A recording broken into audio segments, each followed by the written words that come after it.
जय हिंद। स्वागत है आपका एसएससी एग्जाम ओरिएंटेड के ऑफिशियल यूट्यूब चैनल पर। आज हम डिस्कस कर रहे हैं एक महत्वपूर्ण भर्ती के बारे में, जिसके बारे में शायद आपको जानकारी होगी भी या जानकारी नहीं भी होगी। पिछले दिनों पहले यह भर्ती आई थी, शायद आपने देखा होगा। हम बात कर रहे हैं सीआरपीएफ हेड कांस्टेबल मिनिस्ट्रियल और एएसआई पोस्ट के बारे में। ध्यान से देखिए, सरकारी रिजल्ट पर यह भर्ती पिछले कई दिनों से है। शायद आपने इसको भरा भी होगा या देखा भी होगा, चाहे नहीं भी देखे होंगे तो पूरा डिटेल इस वीडियो में आपको मिलेगा, समझिएगा अच्छी तरीके से।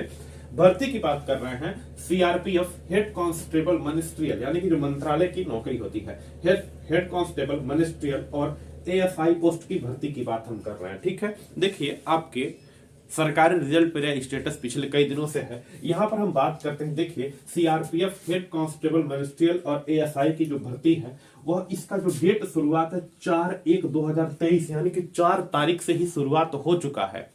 इस भर्ती का जो डेट है 4 तारीख, यानी कि आज से 4 दिन पहले इसके ऑनलाइन हो रहा है। 4/1/2023 से यह ऑनलाइन हो रहा है और 25/1/2023 तक ऑनलाइन होगा। 25/1/2023 तक यह ऑनलाइन होगा।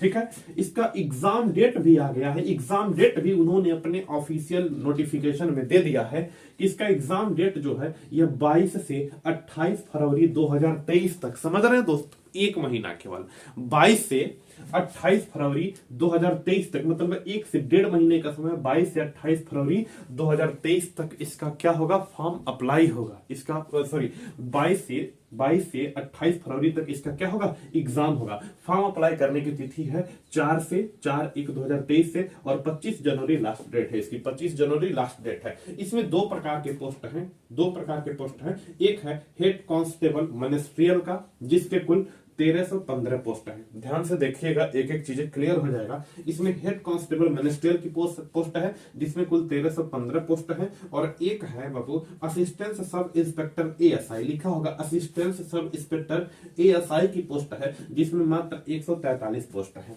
जिसमें कितने पोस्ट है, 143 पोस्ट है। क्लियर। चले अब इसकी बात कर लेते हैं। देखिए, इसको तो मैं नहीं कहूंगा भरने के लिए, क्योंकि इसमें दुनिया भर की कंप्यूटर की योग्यताएं चाहिए। इसमें ट्रांसक्रिप्शन चाहिए 50 चाहिए, फिर डिक्टेशन चाहिए 10 मिनट में, बहुत ज्यादा इसमें समस्या है। तो इसको आप लोग स्किप कर दीजिए, इसको मत भरिएगा। आप लोग इसको मत भरिएगा। सलाह अगर लें तो इसको भरने का प्रयास करिएगा। यह है हेड कांस्टेबल मिनिस्ट्रियल की, है ना। अब जो भी डिस्कस करेंगे हेड कांस्टेबल मिनिस्ट्रियल पर हम डिस्कस करेंगे। एएसआई की पोस्ट आप लोग भरेंगे, तो भरने के बाद अगर एग्जाम क्वालिफाई भी कर ले जाएंगे ना, बड़ा समस्या होगा, क्योंकि भर भर के कंप्यूटर की इसमें योग्यताएं दी गई है। भर भर के कंप्यूटर का इसमें आपको पूरा नॉलेज, पूरा बेहतरीन, पूरा टाइपिंग का स्किल आपको पता होना चाहिए। यहां पर हम बात करते हैं हेड कांस्टेबल मिनिस्ट्रियल की बात करते हैं। इसमें पूरा का पूरा फोकस इसकी करेंगे। इसका कुल 1315 पोस्ट है। जो हेड कांस्टेबल या सीएम का जो पोस्ट है, उसमें कुल 1315 पोस्ट है। और इस 1315 पोस्ट के लिए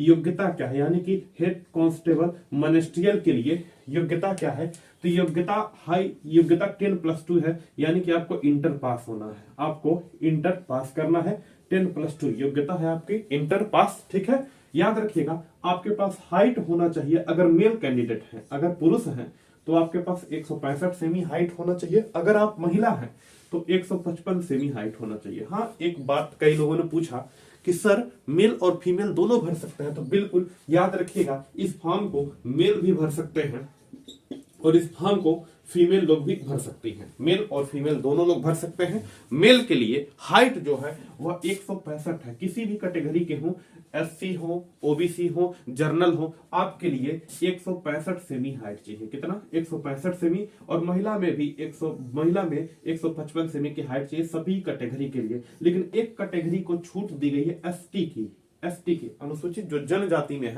शेड्यूल ट्राइब्स जो हैं, उनको छूट दी गई है। उनका मात्र एक, अगर पुरुष है तो 162.5, महिला अगर एसटी है तो 150 सेमी में हो जाएगा। महिला अगर एसटी है तो 150 सेमी में हो जाएगा। इसको समझिएगा। अगर हेड कांस्टेबल मिनिस्ट्रियल की बात करें तो इसकी योग्यता क्या है, पहली बात तो आपको इंटर पास होना चाहिए। इंटर आपको पास होना चाहिए। इसके बाद हाइट जो है आपका 165 से कम नहीं होना चाहिए। 165 है तो चलेगा, 165 है तो चलेगा। अगर महिला है तो 155 से कम नहीं होना चाहिए, 155 सेंटीमीटर है तो चलेगा। अगर एसटी के हैं तो 162.5 सेमी है तो भी चलेगा, और एसटी अगर महिला है तो 150 सेमी है तो भी वो फॉर्म को अप्लाई कर सकती हैं। क्लियर? देखिए, जब आप हेड कांस्टेबल मिनिस्ट्रियल का एग्जाम क्वालिफाई कर लेंगे, एग्जाम आप क्वालिफाई कर लेंगे, तो आपसे टाइपिंग टेस्ट कराया जाएगा। इसको बड़ी विशेष रूप से सुनिएगा। जब आप एग्जाम को क्वालिफाई कर लेंगे, एग्जाम का डेट कब है? 22 से 28 फरवरी, मतलब अगले महीने में एग्जाम है। जब इसका आप एग्जाम क्वालिफाई कर लेंगे तो आपसे एक टेस्ट कराया जाएगा, ध्यान से सुनिएगा, वो टाइपिंग टेस्ट होगा। अगर आप इंग्लिश में करना चाहें तो इंग्लिश में करिए, हिंदी में करना चाहें हिंदी में करिए, है ना।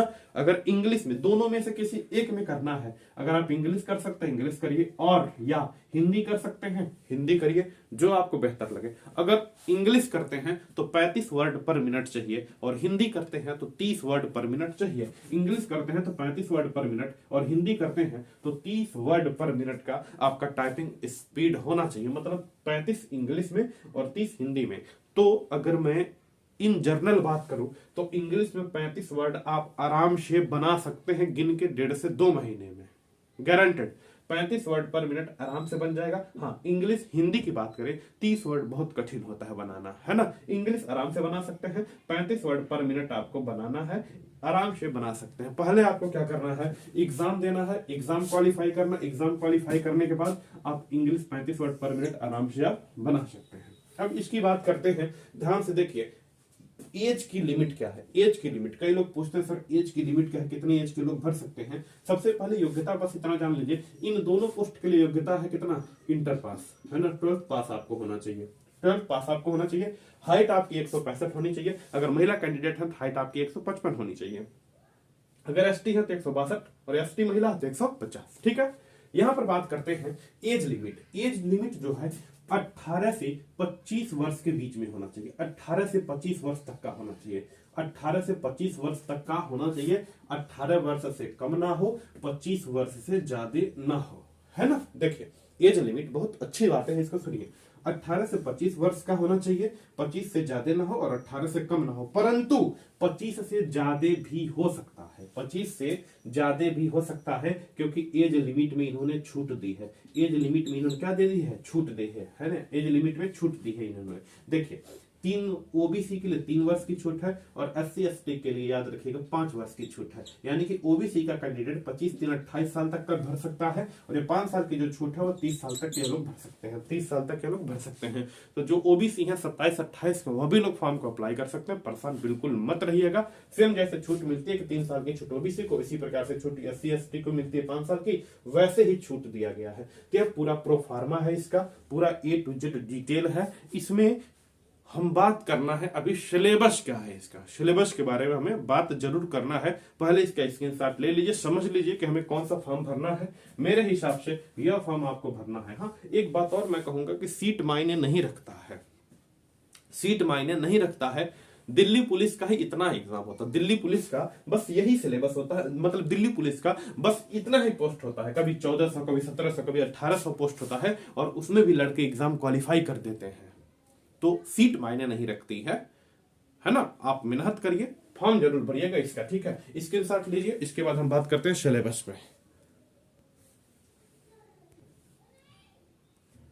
चलिए सिलेबस की बात कर लेते हैं। देखिए, सिलेबस आप बहुत पहले से भी परिचित हैं कि इसका सिलेबस क्या होगा, बहुत दिनों से आप परिचित हैं इसके सिलेबस के बारे में। जैसे आपने पिछली बार एसएससी जीडी का एग्जाम दिया था, एसएससी जीडी का एग्जाम दिया था, उसमें क्या था? 100 क्वेश्चन था, 100 नंबर का क्वेश्चन था, जिसमें क्या आता था? रीजनिंग आता था, हिंदी आता था, मैथ आता था, जीके जीएस आता था। बस सेम वही सिलेबस है। पिछली बार जो जीडी का सिलेबस था, अब तो जीडी का सिलेबस चेंज हो गया है, पिछली बार जो जीडी का सिलेबस था सेम यही सिलेबस है, कोई परिवर्तन नहीं, सेम टू सेम यही सिलेबस है, ठीक है। बस यहां पर बात करते हैं जो सीआरपीएफ का सिलेबस है, सीआरपीएफ का जो सिलेबस है उसी के रिस्पेक्ट में बात कर लेते हैं। सीआरपीएफ का जो सिलेबस है, चाहे हम बात करें हेड कांस्टेबल मिनिस्ट्रियल का, चाहे एएसआई की बात करें, तो पहला चरण में आपको पेपर देना, फिर आपका टाइपिंग टेस्ट होगा, आप लोग हेड कांस्टेबल मिनिस्ट्रियल का भरिएगा।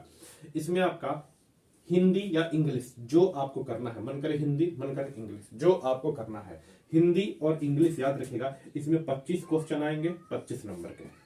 रीजनिंग की भी बात करें, इसमें भी 25 क्वेश्चन, मैथ की भी बात करें, इसमें भी 25 क्वेश्चन, जीके जीएस और करंट अफेयर्स की बात करें इसमें भी 25 क्वेश्चन, यानी कि सबके 25-25 क्वेश्चन, इसके भी 25 क्वेश्चन, इसके भी 25 क्वेश्चन, इसके 25 क्वेश्चन और इसके 25 क्वेश्चन, सबके 25-25 क्वेश्चन आएंगे। तो टोटल मिलाकर क्वेश्चन की संख्या होगी 100, टोटल मिलाकर क्वेश्चन की संख्या होगी 100 और 100 नंबर के होंगे। 100 क्वेश्चन 100 नंबर के होंगे और समय होगा 90 मिनट, समय होगा 90 मिनट का, यानी कि 1 घंटा 30 मिनट का समय होगा।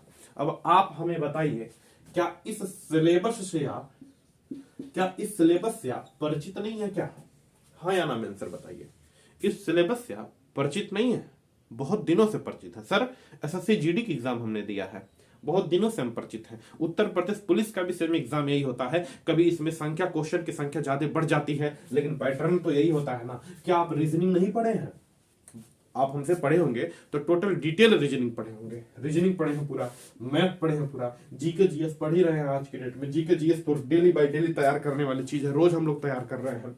हिंदी नहीं पढ़े हैं पूरा, हर एक चीज आप पढ़े हैं। और अभी आपका एग्जाम एसएससी जीडी का एग्जाम लगा है, एसएससी जीडी का एग्जाम लगा है, सेम यही तैयारी आप इसमें भी पिरो सकते हैं। ध्यान से सुनिए, सेम यही तैयारी जो जीडी का तैयारी है, सेम इसमें भी पिरो सकते हैं, मतलब इसमें भी अप्लाई कर सकते हैं। इसीलिए मैं बार बार आपसे कह रहा था कि इस फॉर्म को आप लोग डाल दीजिएगा, यानी कि सीआरपीएफ का जो फॉर्म होगा डाल दीजिएगा, क्योंकि सिलेबस आपको पता है, इसी सिलेबस से आप तैयारी कई सालों से कर रहे हैं, इसी सिलेबस को लेकर आप तैयारी कई सालों से कर रहे हैं। तो सभी बच्चों को फॉर्म आपको डालना है अच्छी तरीके से। आज तो आपका 8 तारीख है, 4 ही तारीख से अप्लाई हो रहा है, इसलिए मैंने वीडियो बना, पता नहीं कितने लोग देखे भी नहीं होंगे। इस फॉर्म को जरूर डालिएगा, ठीक है। Thank you.